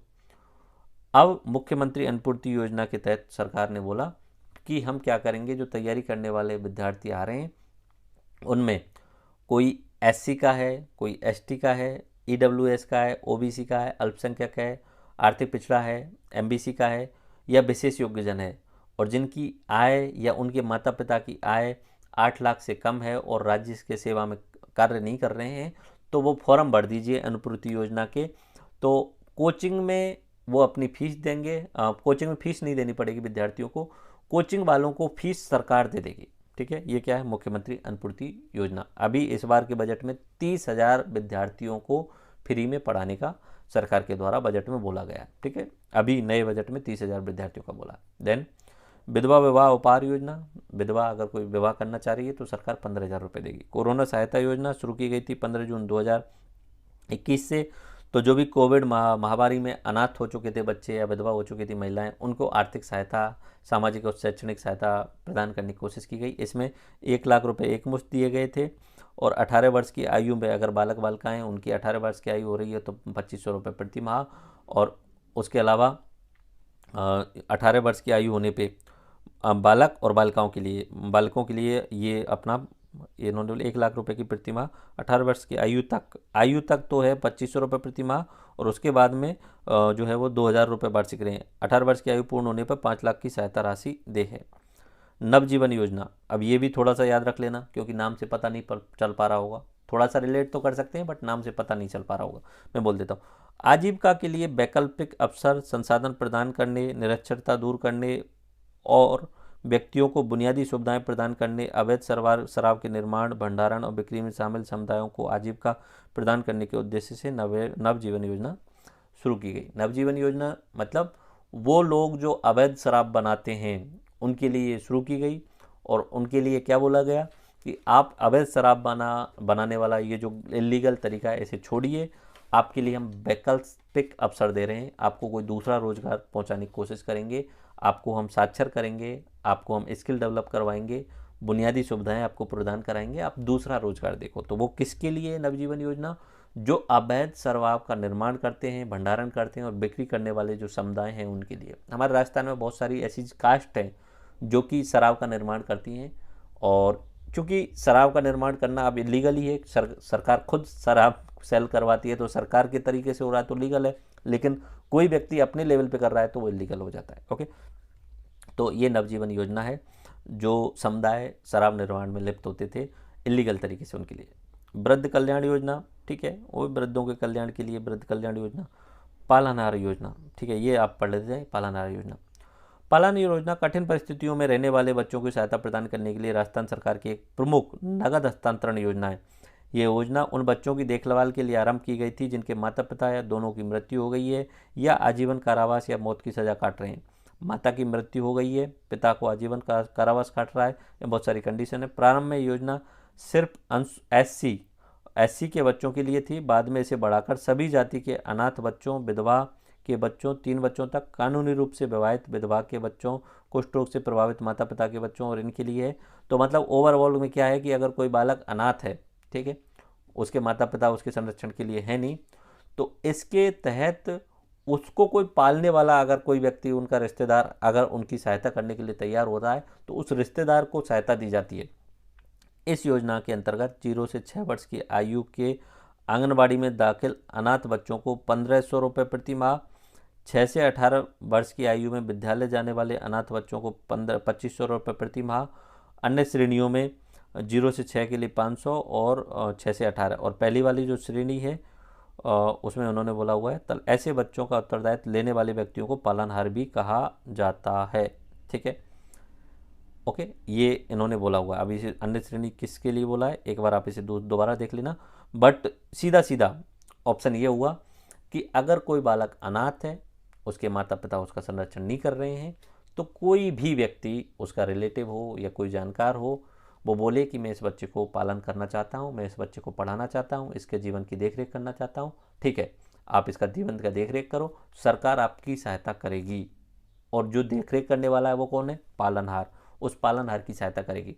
0 से 6 वर्ष तक की उम्र तक सरकार 1,500 रुपये प्रति माह देगी, और 6 से 18 वर्ष होने पर 2,500 रुपये प्रति माह दिए जाएंगे। उज्ज्वला योजना, अभी थोड़ी देर पहले आपको बता ही दिया था। अंत्येष्टि अन्य योजना, ठीक है, लावारिस शवों के अंतिम संस्कार के लिए चिन्हित गैर सरकारी संगठनों को 5,000 रुपये दिए जाते हैं। अब उसके बाद में हम बात करते हैं विशेष योग्यजन योजनाएं। विशेष योग्यजन छात्रवृत्ति योजना, स्वराज गौरव योजना, सिलकोशिश नीति, आस्था योजना, कृत्रिम लगाने हेतु सहायता, राष्ट्रीय दिव्यांगजन अधिकार 2018, पदोन्नति में आरक्षण। तो पहले तो विशेष योग्यजन कौन है? राज्य सरकार द्वारा विशेष योग्यजनों के व्यापक कल्याण हेतु ध्यान केंद्रित किया गया है। विशेष योग्यजनों की समस्याओं को संपूर्ण समाधान एवं उनके कल्याण के लिए राज्य सरकार द्वारा वर्ष 2011 में पृथक से एक विभाग बनाया गया। ठीक है, राज्य सरकार द्वारा विशेष योग्यजन व्यक्तियों के लिए चिन्हीकरण करना, उनका पुनर्वास करना, उसके लिए शिविर आयोजन किए जा रहे हैं। ऐसे व्यक्तियों के लिए राज्य सरकार द्वारा विभिन्न योजनाएं संचालित की जा रही हैं। विशेष योग्यजनों को कल्याणकारी लाभ प्रदान किए जाते हैं। विभाग कई योजनाओं को लागू करने के लिए उत्तरदायी है। राज्य सरकार द्वारा क्रियान्वित योजनाओं का संक्षिप्त परिदृश्य नीचे दिया गया है। ओके, विशेष छात्रवृत्ति योजना, अगर कोई विशेष योग्यजन है तो राजकीय मान्यता प्राप्त शिक्षण संस्थानों में अगर वो अध्ययनरत है तो विशेष योग्यजन अभ्यर्थी जिनकी आय कम है उनको छात्रवृत्ति दी जाती है। ठीक है, अब इसमें डाटा नहीं लिखा है, जरूरी नहीं है। अब देखो, इनमें डाटा वाटा याद नहीं करो तो कोई दिक्कत नहीं है, बट ये वाला पॉइंट आप याद रख लेना, विशेष योग्यजनों के लिए कौन कौन सी योजना चल रही है वो याद रख लेना। ओके, इसमें कोई डाटा याद नहीं रखना है। मुख्यमंत्री विशेष योग्यजन, कोई डाटा याद नहीं रखना है, नाम से पता चल रहा है। ये थोड़ा सा आप देख लेना। राजस्थान दिव्यांगजन अधिकार अधिनियम 2018, प्री का सवाल तो 18 वाले ही बन जाए। दिव्यांगजन अधिकार अधिनियम 2016 के क्रियान्वयन हेतु राजस्थान राजपत्र में 24 जनवरी को राज्य सरकार द्वारा इस नियम को प्रकाशित किया जा चुका है।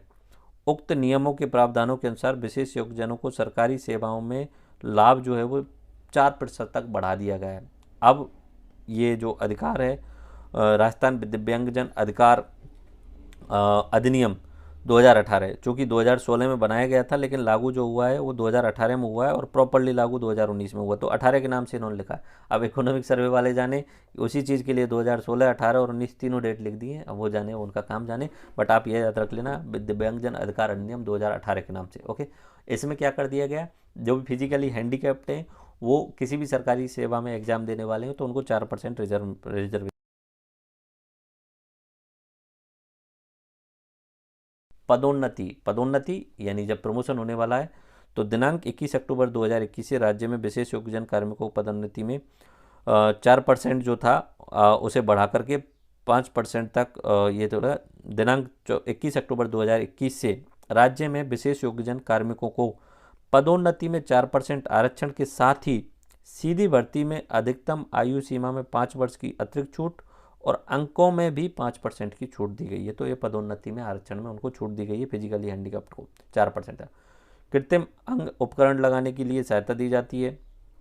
ठीक है, अब ये देख लेना, कृत्रिम अंग उपकरण जैसे कि ट्राईसाइकिल दे रहे हैं, बैसाखी दे रहे हैं, व्हील चेयर दे रहे हैं, कैलीपर दे रहे हैं, श्रवण यंत्र दे रहे हैं, ब्लाइंड स्टिक दे रहे हैं, स्मार्टफोन दे रहे हैं, जयपुर फोर्ट लगाए जा रहे हैं, जूते या पम्प पैड दिए जा रहे हैं, उनके लिए 10,000 रुपये तक की सहायता दी जाती है। उसके बाद में सिल्कोसिस नीति, ये थोड़ा सा अच्छे से पढ़ लेना, 5 नंबर का सवाल बनता है इसमें। राजस्थान सरकार ने 2 अक्टूबर 2019 को सिल्कोसिस नीति प्रारंभ की। इसके तहत खदानों, कारखानों और पत्थर तोड़ने, पत्थर की घिसाई, पत्थर पीस कर पाउडर बनाने, गिट्टी बनाने, सैंड स्टोन से मूर्ति बनाने इत्यादि कार्यों में धूल के संपर्क में आने से श्रमिक एक लाइलाज बीमारी सिल्कोसिस से पीड़ित हो जाता है। जो भी मिट्टी का काम होगा, बजरी का काम होगा, उसमें कंटिन्यूसली वो दिन भर वो बजरी वाले क्षेत्र में रहता है और वो धूल उड़ती रहती है बजरी वाली, तो उसके कारण लॉन्ग रन तक उसके संपर्क में रहने के कारण एक लाइलाज बीमारी के बन जाती है उसके अंतर्गत, तो वो होती है सिल्कोसिस।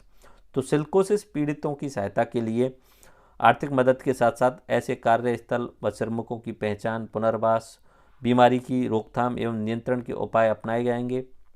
सिल्कोसिस रोग के प्रमाणीकरण पर पुनर्वास के लिए 3 लाख रुपए तक की सहायता प्रदान की जाती है। ओके, एंड अगर पता चल गया इसको सिल्कोसिस है किसी भी व्यक्ति को तो 3 लाख रुपए दिए जाते हैं। पीड़ित की मृत्यु अगर हो गई तो उसके आश्रितों को 2 लाख रुपए दिए जाएंगे। पीड़ित को 1500 रुपये प्रति माह सामाजिक सुरक्षा पेंशन दी जाएगी। 3 लाख तो सहायता दी जाएगी और अगर उसको एक्स्ट्रा 1500 रुपये प्रति माह दी जाएगी। अगर मृतक की विधवा है, अगर मर गया है तो 2 लाख रुपए तो वो दिए जाते हैं आश्रित को और उसको 500 से 1500 तक की पेंशन भी दी जा सकती है। एज के हिसाब से उसमें डिफरेंट रहता होगा। पालनहार योजना के अनुसार तहत परिवार को अलग अलग आयु वर्ग के अनुसार, अलग अलग आयु वर्ग हैं, 500 से 2000 रुपये तक की वार्षिक एकमुश्त सहायता भी दी जाती है। पीड़ित और उसके परिवार को NFSA national food security act जैसी सभी BPL सुविधाओं में आस्था कार्ड धारक परिवार की तरह लाभ होगा। पीड़ित परिवार को अंतिम संस्कार के लिए 10,000 रुपये की सहायता भी दी जाती है। तो ये थोड़ा सा याद रख लेना है। ओके, सिल्कोसिस नीति काफ़ी इंपॉर्टेंट, 5 नंबर का सवाल बनेगा। आस्था योजना, ऐसे परिवार जिनमें 2 या 2 से अधिक व्यक्तियों के 40% से अधिक विशेष योग्यजन होने पर उन परिवारों को आस्था कार्ड जारी किए जाते हैं, जिससे इन परिवारों को BPL के समक्ष सुविधा मिलती है। तो आस्था योजना, अगर किसी परिवार में 4-5 लोग हैं, उनमें से 2 व्यक्ति भी अगर हैंडीकैप्ड हैं, दिव्यांग हैं, तो उनको एक आस्था योजना का कार्ड मिलेगा और उनको BPL जैसी सुविधाएं मिलेंगी। ओके। उसके बाद में किशोरियों के लिए सीएम राष्ट्रीय योजना, गैर पोषण योजना, बेटी बचाओ बेटी पढ़ाओ, आई एम इंदिरा, अच्छा ये इंदिरा महिला शक्ति उड़ान योजना। बेटी बचाओ बेटी पढ़ाओ आपको सब पता है, केंद्र सरकार की फ्लैगशिप स्कीम है, ये तो आपको पता ही है। उद्देश्य वही होंगे, लिंगानुपात करना, लिंगानुपात कम करना, जीवन चक्र निरंतरता में महिलाओं को सशक्तिकरण करना, जेंडर ऑडिटिंग करना, ये सब है ही उसमें। मुख्यमंत्री राष्ट्रीय योजना, ये काफ़ी इंपॉर्टेंट योजना, राज्य में बालिकाओं के प्रति सकारात्मक दृष्टिकोण बनाने के लिए तो ये योजना शुरू की गई, और राज्य में बालिकाओं के स्वास्थ्य एवं शिक्षा की स्थिति सुधार करने के लिए मुख्यमंत्री राष्ट्रीय योजना शुरू की गई। ठीक है, इसमें सशक्तिकरण हो रहा है, लैंगिक समानता लाने का प्रयास किया जा रहा है। इस योजना के अंतर्गत राजस्थान राज्य में संबंधित जून या उसके बाद में जन्म लेने वाली महिलाएं, 2016 के बाद में जन्म लेने वाली बालिकाएं, उनको वित्तीय सहायता दी जाती है। इस योजना के अंतर्गत प्रत्येक पात्र बालिका के अभिभावक या संरक्षक को 6 किस्तों में 50,000 रुपये दिया जाता है। ठीक है, अगर किसी बालिका का जन्म हुआ है तो उसके माता पिता को अलग अलग जो है वो किस्त होती हैं, 6 किस्त होती हैं, उनमें 50,000 रुपये दिए जाते हैं। गैर पोषण घटक, तो किशोरों के लिए लक्षित एवं लक्षित लाभार्थियों के में संशोधन करते हुए सक्षम आंगनबाड़ी केंद्र और पोषण 2.0 के तहत 5 आकांक्षी जिले इन द सेंस वो जिले जहाँ पे लिंगानुपात कम है उनमें। ठीक है, 14 से 18 वर्ष की किशोरियों के लिए योजना संचालित की गई। संशोधित योजना जीवन चक्र दृष्टिकोण को ध्यान में रखते हुए किशोरी लड़कियों पर ध्यान केंद्रित करते हुए कुपोषण और अन्य चीज़। तो इसमें क्या होगा, 4 से 18 वर्ष की आयु वर्ग की किशोरियों को पोषण संबंधी सहायता प्रदान की जाती है। आई थिंक ये 14 से 18 होना चाहिए, यहाँ पे इनसे मिस्टेक होगा वो। ठीक है, एंड देन किशोरियों के लिए स्वास्थ्य एवं पोषण की स्थिति में सुधार के लिए पोषण घटक और IFA टैबलेट प्रदान की जाएंगी। स्वास्थ्य जांच रेफरल सेवा दी जाएंगी। गैर पोषण घटक जो भी होंगे, स्वास्थ्य शिक्षा, इन पर फोकस किया जाएगा, कौशल पे फोकस किया जाएगा। और किशोरियों के लिए जो मासिक चक्र होती है उसकी स्वच्छता से रिलेटेड प्रचार प्रसार यानी कैंपेन किया जाएगा। ओके, उसके बाद में बेटी बचाओ बेटी पढ़ाओ अभियान। एंड अल्पसंख्यक मामलात जो अपने माइनॉरिटीज होते हैं उनके लिए। ठीक है, अल्पसंख्यक धर्म जैसे मुस्लिम धर्म शामिल होता है उसमें। ठीक है, बौद्ध धर्म शामिल होता है, तो इसके लिए इवन एव अभी जैन धर्म को भी शामिल कर लिया गया है। ओके, तो इसके लिए योजनाएं चलाई जा रही हैं सरकारों के द्वारा। कौन कौन सी है, उत्तर मैट्रिक छात्रवृत्ति योजना, मेरिट कम मीन्स योजना, अगर आपसे पूछ लिया जाए अनुपूरति योजना में भी शामिल हैं। छात्रावास सुविधा में, PM जन विकास कार्यक्रम में शामिल है। अल्पसंख्यकों को कौशल विकास, स्वरोजगार एवं शिक्षा के लिए ऋण। तो अगर आपसे अल्पसंख्यकों के लिए चलाई जा रही योजनाओं के 5 योजनाओं के नाम पूछ लिए जाएँ तो ये रटी होनी चाहिए आपको। ओके, हर हाल में बस यही पूछा जाएगा, इनमें से किसी को डिटेल नहीं पूछने वाले हैं, बस इतना पूछा जाएगा। मदरसा बोर्ड के द्वारा मदरसे जो हैं उनको आधुनिकीकरण किया जा रहा है। मदरसों में आधारभूत संरचनाएं डेवलप की जा रही हैं, जैसे कि पेयजल की सुविधा, कंप्यूटर की सुविधा, स्मार्ट क्लासरूम, लर्निंग कंटेंट, और इस तरीके से मदरसा बोर्ड के द्वारा मदरसों का आधुनिकीकरण किया जा रहा है। महिला सशक्तिकरण, इसके लिए महिला विकास कार्यक्रम, CM सामूहिक विवाह योजना, IM शक्ति अभियान, जेंडर प्रकोष्ठ, Amrita Haat, Jagriti back to work home, CM work from योजना। ठीक है, महिला विकास कार्यक्रम, राज्य में महिला सशक्तिकरण को मजबूत करने के लिए साथिन मानदेय महिला कार्यकर्ता कार्य कर रही हैं, साथिन कर रही हैं, जो न केवल महिलाओं एवं राज्य सरकार के विभिन्न कार्यों के बीच में सेतु का कार्य करती हैं, बल्कि महिलाओं को उनके मूलभूत अधिकारों के प्रति सचेत भी करती हैं। तो महिला विकास कार्यक्रम के लिए सरकारों के द्वारा साथिन नाम की एक संविदाकर्मी महिलाएं जो हैं वो महिलाओं और राज्य सरकार के बीच में जो भी योजनाएं चलती हैं उनके बारे में जानकारी देते हैं। मुख्यमंत्री सामूहिक विवाह एवं अनुदान योजना, इसमें सामूहिक विवाह होते हैं, उनमें कुछ राशि दी जाती है। राज्य सरकार के द्वारा 18,000 रुपये प्रति जोड़े की दर से अनुदान दिया जाता है, जिनमें से 15,000 रुपये वधू को और 3,000 रुपये आयोजन करने वाली संस्था को दिया जाता है। महिला सुरक्षा एवं संरक्षण के लिए ये कार्य आप याद रख लेना। महिलाओं की सुरक्षा एवं सलाह के लिए केंद्र बनाया गया। ठीक है, महिला सुरक्षा सलाह केंद्र, MSS केंद्र। ठीक है, महिलाओं के लिए एक हेल्पलाइन नंबर बनाया गया है 181 वाला। वन स्टॉप सेंटर या सखी केंद्र बनाया गया है। इंदिरा महिला शक्ति केंद्र योजना शुरू की गई है। घरेलू हिंसा महिला संरक्षण अधिनियम 2005 लागू किया गया। महिलाओं का कार्यस्थल पे लैंगिक उत्पीड़न रोकथाम के लिए, उसका निषेध और सुधार करने के लिए अधिनियम 2013 लागू किया गया। राजस्थान डायन प्रताड़ना निवारण अधिनियम 2015 क्या आया था और उसके नियम में अपडेट 2016 में हुआ। त्रिस्तरीय महिला समाधान समिति भी बनाई गई थी। तो ये सवाल मेंस का बन गया आपका 100%। महिला सुरक्षा एवं संरक्षण के लिए राज्य सरकार द्वारा किए जा रहे प्रयास, अब ये याद करने इसमें समझाने का कुछ है नहीं। जेंडर प्रकोष्ठ बनाया गया है, ठीक है। उसके बाद में अमृता हाट, महिलाएं जो स्वयं सहायता समूह के द्वारा अपना कुछ माल बनाती हैं तो अमृता हाट में जाकर के बेच सकती हैं। इंदिरा महिला शक्ति निधि, IM शक्ति, राजस्थान सरकार ने 1000 करोड़ रुपए के प्रावधान के साथ इंदिरा महिला शक्ति निधि की घोषणा की। ये योजना महिलाओं के सर्वांगीण सशक्तिकरण पे केंद्रित है। इंदिरा महिला शक्ति निधि। जागृति बैक टू वर्क, कामकाजी महिला, व्यावसायिक महिला जिनके पास में पहले से प्रशिक्षण है, ठीक है, और शादी होने के बाद में वो काम छूट गया है तो उनको दोबारा से प्रोत्साहन करने के लिए बैक टू वर्क, जागृति बैक टू वर्क योजना शुरू की गई हमारी राज्य सरकार के द्वारा। इस योजना के अंतर्गत काम या नौकरी छोड़ देने वाली महिलाओं को पोर्टल पे पंजीकरण करवाना होगा, फिर उनको योजना का शुभारंभ जॉब फॉर हर फाउंडेशन के माध्यम से पायलट प्रोजेक्ट के रूप में शुरू किया गया। योजना में व्यापक क्रियान्वयन हेतु गैर सरकारी संस्थानों का यूज किया जा रहा है। ओके, उसके अलावा मुख्यमंत्री work from home job work योजना, ये कोविड के बाद में शुरू की गई थी। महिलाएं घर से बाहर नहीं निकल पा रही हैं तो उनके लिए मुख्यमंत्री work from home job work योजना, आपको महिलाओं को इस वाली वेबसाइट पे महिला wfh.rajasthan.gov पे अपना देना पड़ेगा जो भी रिज्यूम होगा कि हम मुझे ये काम आता है। तो सरकार जो भी प्राइवेट प्लेयर होंगे या सरकार जो भी काम करवाना चाहती है वो वर्क फ्रॉम होम करवाए जाएंगे। ओके, वह इसमें ये हो सकता है ऑनलाइन डिजिटल मार्केटिंग हो, अकाउंटिंग हो, GST से रिलेटेड हो, इनकम टैक्स फिलिंग हो या आभूषण निर्माण हो, पैकेजिंग हो, ये सब वर्क फ्रॉम होम होता है। इंदिरा महिला शक्ति उड़ान योजना, ठीक है, ये आप देख लीजिएगा एंड ये सबसे इंपॉर्टेंट योजना है, इसे मैं पढ़ देता हूँ। माननीय मुख्यमंत्री महोदय द्वारा वर्ष 2021-22 में घोषित बजट के अनुसार स्वास्थ्य एवं स्वच्छता को प्राथमिकता दी गई। इसके आधार पर प्रजनन आयु की लड़कियों एवं महिलाओं को सैनिटरी नैपकिन उपलब्ध कराए जा रहे हैं। इसके दायरे का विस्तार करने के लिए राज्य भर में प्रजनन आयु की लड़कियों और महिलाओं को मुफ्त सैनिटरी नैपकिन प्रदान करने के लिए इंदिरा महिला शक्ति उड़ान योजना शुरू की गई। उड़ान योजना में मासिक धर्म, स्वास्थ्य एवं स्वच्छता प्रबंधन के बारे में दूर दराज के क्षेत्रों में जागरूकता प्रदान करने पर ध्यान दिया जाता है। जहां घूंघट प्रथा अभी प्रचलित है, जहां लड़कियों एवं महिलाओं को स्वास्थ्य एवं समस्याओं का सामना और उनसे संबंधित समस्याओं का सामना करना पड़ता है।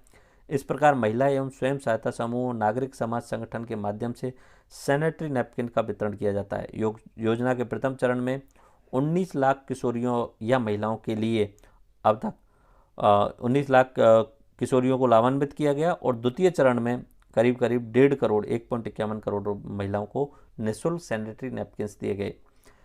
इस योजना के मुख्य उद्देश्य इस प्रकार हैं। वही है, मेन उद्देश्य क्या है कि महिलाओं को स्वच्छता से संबंधित जागरूकता फैलाना और उनको निःशुल्क सैनिटरी नैपकिन्स प्रदान करना, ठीक है, वही मुख्य उद्देश्य हो जाएंगे। ये आप खुद से पढ़ लेना, ठीक है। एंड आई थिंक ये ऑलमोस्ट कवर होता है। 20 सूत्री कार्यक्रम 2006 में शुरू हुआ था। वैसे तो 2015 में शुरू किया गया था, फिर उसे बार बार इसे पुनः लागू किया गया था, लास्टली 2006 में था ये पुनः संचलित कार्यक्रम 20 का, ठीक है, 20 सूत्री कार्यक्रम 2006 से जाना जाता है। यह 1 अप्रैल 2007 से लागू हुआ। इस कार्यक्रम का उद्देश्य गरीबी उन्मूलन, ग्रामीण क्षेत्रों में रोजगार उपलब्ध कराना, आवास, गांव के क्षेत्रों में शिक्षा, स्वास्थ्य, परिवार कल्याण, पर्यावरण संरक्षण, अनेक योजनाओं जिनका प्रभाव विशेषकर ग्रामीण क्षेत्र वाले लोगों में होता है उनको अधिक तीव्र गति से क्रियान्वयन करवाना। ये 20 सूत्री कार्यक्रम 2006 में दोबारा से शुरू किया गया था। ओके, तो ये आपकी योजनाएं होती हैं। अब आई थिंक ये अपना चैप्टर नंबर 9 जिसमें हमने बहुत सारी योजनाओं को देखा सामाजिक। अब एक चीज़ याद करना, आपको ये वाला तो कम से कम रटा होना चाहिए और उसमें वो योजनाएं जिनके नाम से आप रिलेट नहीं कर पा रहे हो उनको थोड़ा सा आप पढ़ लेना है, ठीक है। जैसे IM शक्ति योजना आप नहीं कर पाओगे रिलेट कि यार ये किस चीज़ के लिए है, तो आप उसे रिलेट करना कि ये फ्री में नैपकिन्स बांटने के लिए, तो वो योजना आपको पता होना चाहिए। ओके, अब चल कोशिश नीति है, आस्था योजना आप रिलेट नहीं कर पाओगे, यार आस्था योजना क्या होती है, आस्था योजना पूछा जा सकता है आपसे। जिनको आप रिलेट नहीं कर पा रहे हो उनको पढ़ लेना बस। आस्था योजना क्या है? आस्था योजना इन द सेंस कि किसी भी परिवार में 2 दिव्यांगजन या फिजिकली हैंडीकैप्ड हैं तो उनको आस्था कार्ड दिया जाता है, उनको BPL की तरह ही सारी योजनाओं का फायदा मिलता है, ये आस्था योजना है। उसके अलावा अमृता हाट आप नहीं याद कर पाओगे, यार अमृता हाट क्या हो सकती है। जो भी स्वयं समूह बना करके महिलाएं अपना कार्य करके कुछ उत्पाद बना रही हैं तो उनको उस उत्पाद को सेल आउट करने के लिए सरकार के द्वारा Amrita Haat. CM work from योजना आप कर पाओगे connect, Jagriti back to work home connect कर पाओगे, जेंडर प्रकोष्ठ कनेक्ट कर पाओगे, सामूहिक विवाह अनुदान कर पाओगे कनेक्ट, बेटी बचाओ बेटी पढ़ाओ आप कनेक्ट कर पाओगे। ओके, एंड CM राष्ट्रीय योजना, थोड़ा सा आपको इसे देखना पड़ेगा क्योंकि राष्ट्रीय योजना से आप कनेक्ट नहीं कर पा रहे हो, तो थोड़ा सा आप इसे देख लेना। राष्ट्रीय योजना में बालिका के जन्म से लेके और अलग अलग किस्तों में 5-6 किस्तों में उसको 50,000 रुपये दिए जाते हैं। ओके, उसके बाद में अगर मैं विशेष योग्यजनों की बात करूं तो सिल्कोसिस नीति को अच्छे से देखना है, आस्था योजना को देखना है। ओके, उसके अलावा यहाँ अगर देखूँ सामाजिक सुरक्षा में तो ये तो कोई इंपॉर्टेंट है ही नहीं, इनमें कोई भी एक उज्ज्वला योजना देखना है आपको। ओके, उज्ज्वला योजना जो भी रेड लाइट एरिया में वेश्यावृत्ति में लिप्त महिलाएं या उनके बच्चे हैं उनको पुनर्वास करना, उनको स्वरोजगार की सुविधा उपलब्ध करवाना, इस तरीके से। ओके, एंड इनमें से कोई भी है नहीं इंपॉर्टेंट। नवजीवन योजना भी याद रखना, जो भी इलीगल तरीके से शराब बनाते हैं उनको दोबारा से। मुख्यमंत्री अन्न योजना 30,000 लोगों विद्यार्थियों को इसमें दिया जा रहा है। बाकी इनके नाम रटे होने चाहिए बाकी सबके, क्योंकि इनसे आप खुद रिलेट कर लोगे। उसके अलावा ये वाला, इनमें आपको कोई दिक्कत नहीं है। उत्तर मैट्रिक छात्रवृत्ति छात्रावास सुविधा, DBT वाउचर योजना, तो ये ध्यान रख लेना, DBT वाउचर योजना वाला। कन्यादान योजना, आवासीय विद्यालय, कोई खास बात नहीं है। अंतर्जातीय विवाह वाले में 5 लाख रुपए तक की सहायता दी जाती है। PDS सिस्टम मैंने अच्छे तरीके से समझा दिया है। ये थोड़ा सा CM बाल गोपाल योजना अभी नया जोड़ा है तो इस पर थोड़ा सा अधिक ध्यान रख लेना है। ओके, एंड आई थिंक ये सारी चीज़ें क्लियर हो गई हैं और मेरे हिसाब से 9 नंबर चैप्टर आपका क्लियर हो गया है। नेक्स्ट हम चैप्टर में हम बात करेंगे राज्य के वित्त पोषण किस तरीके से होता है उसके बारे में, और वो चैप्टर नंबर हमारा 10 रहने वाला है। आई थिंक हमारा ये 9 नंबर चैप्टर जो भी हुए हैं वो आप तक को समझ में आए होंगे, और इसका QR कोड के थ्रू वीडियो आप देख सकते ही हैं कंटिन्यूसली। बुक आपने खरीद ली होगी, बुक अब मार्केट में उपलब्ध है। नेक्स्ट होगा राज्य वित्त एवं विकास के अन्य संसाधन। ओके, जिसमें हम PPT मॉडल पे भी फोकस करेंगे। धन्यवाद, जय हिंद, मिलते हैं नेक्स्ट लेक्चर में।